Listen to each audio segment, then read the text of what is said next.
gitawag o bar graph. Ito tawag ani? Bar graph. Bar graph. Ano gitawag ba na siyang bar graph? Ano na bar graph, ma'am? Ha? Gitawag niya siyang bar graph kay tungod nagamit siyang mga bars. Ano siya gani ba? Oh, kita mo balita? Oh, muna siya bar. Oh, muna siya bar graph. Muna siya there are two kinds of bar graph, vertical and horizontal. Vertical, pataas. Mauna sa pataas lang. Okay. Now, unsay typo sa table na to? Fruit, so, by, grade, garay. Okay.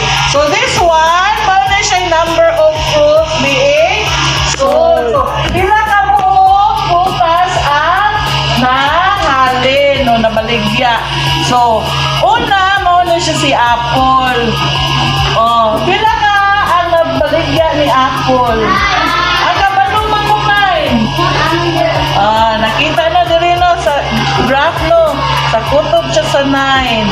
So, 9 ka apple ang being sold. So, how about the grapes? Pila ka? 4. Very good. 4. Banana? Ha? 12. How about avocado? Banana. Very good, Gabunya. How about the fruit sold? Sold less. How many more grapes were sold than bananas? Oh, ang bananas 12, ang grapes 4. Kailan na lang kulang para matungtong sa ano ha? Pero mapalihan sila. Sold.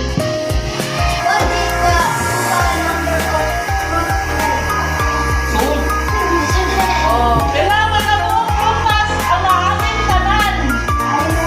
Oh, may pesahan. Kailan na atin? God, 32. Yan.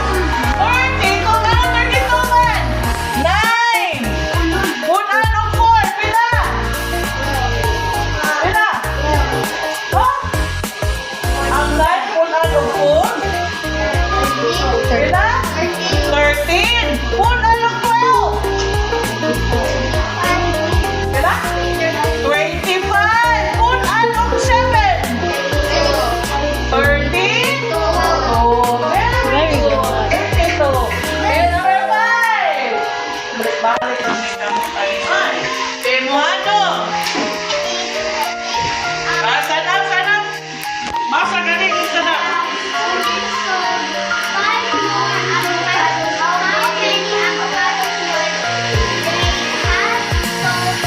Ito pa. Oh. How many avocados are there? Pesos.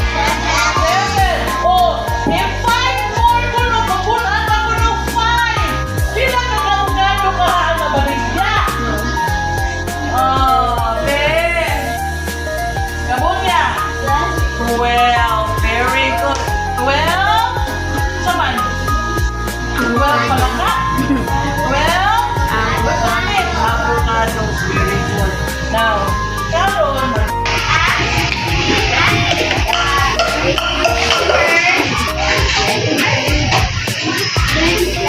as the learners of math, how many learners like math? Ilan na mong kailangan sa math? Ilan? Ilan? Okay, how many? 11. How about science? 7. English? Filipino? Mga bata? Now, you may